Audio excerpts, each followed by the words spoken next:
Welcome to the third annual Vitamix Challenge at ICC 2012.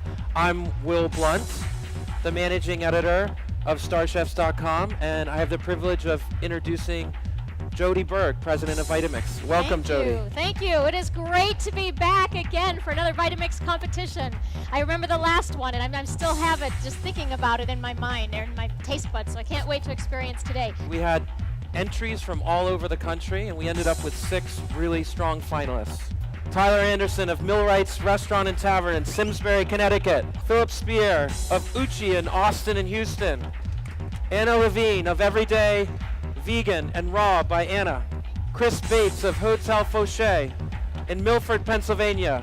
Philip Lopez representing the Big Easy from Root. Jason Bond of Bondier in Boston. Our competitive judges, we have Matt and Ted Lee. So thank you, gentlemen. Chef Paul Key. We got Richard Blaze. And then the last judge is, I'm happy to say, me. So I'm looking forward to that. So they've had time to prep, and over the next hour, they'll be using their Vitamix to create amazing dishes. When you take the power of Vitamix and the creativity of this group, I can hardly wait to find out what they came up with.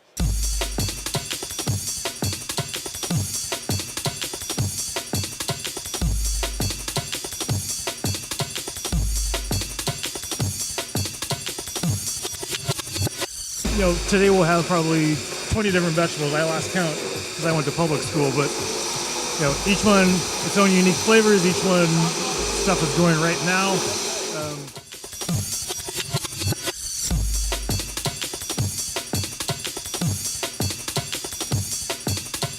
I just made garlicky pine nut cheese, which will be my layer, and I made a raw marinara salsa using some dates, fresh tomatoes, some herbs, and all through the blender.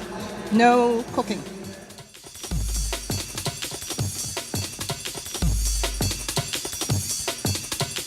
This right here is a puree of almond, burnt leek, little nasturtium vinegar, and mussels.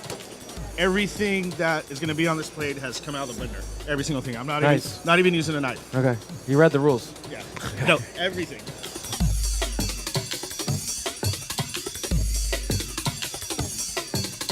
We just have aioli without eggs, so just milk and oil and a little bit of garlic, and we're just sort of rigged up a contraption with a smoke gun here so that I can whip some smoke into it as it's going. 5, 4, 3, 2, 1. Okay, here we go. This dish is total utilization of the VitaPrep. I really like to do seafood farce in VitaPrep blender because the air it adds to it and softens it up, especially when you're using a half-cooked protein. So for the farce, I used half-cooked mussels, obviously, half scallops, a little brown butter powder, chervil, garlic, and shallot. Underneath is a charred leek puree with Marcona almond, a little bit of cream, a little bit of creme fraiche, and nasturtium vinegar. The puree was fully blended in the VitaPrep. The vinaigrette was emulsified in the VitaPrep. The sausage was made in the VitaPrep, and the crumbs were made in the VitaPrep. So except for the plants you see there, the radish tops and the cabbage, everything else was in the VitaPrep. We have here fried egg emulsion. I did kind of a traditional scallop mousseline, but I used flavors of chorizo. I poached that in corn milk, and then I have a little bit of corn milk still in the bottom of the sausage itself. There's some corn powder made with some brown butter and some dehydrated freeze-dried corn. And then I did for toast, I took a loaf of rye bread and just threw it in the blender with some egg whites and some sugar and some butter and made a tweel of that, so you have the rye toast. The chorizo has that smoky element that says breakfast to me and pleasant. It's really nice. I was actually thinking the corn was going to be too sweet for this, but it sort of brings in a sort of almost tortilla-like flavor, which I think of as Mexican breakfast. Very well executed. Vitamix. I did the sausage in a Vitamix. I did the corn soil in the Vitamix. I did the rye tweel in the Vitamix. I did the lime cloud. It saw the Vitamix. The chive oil saw the Vitamix, and the fried egg emulsion saw the Vitamix. So really nothing except, as he said earlier, nothing except the plants on the plate did not come out of the Vitamix.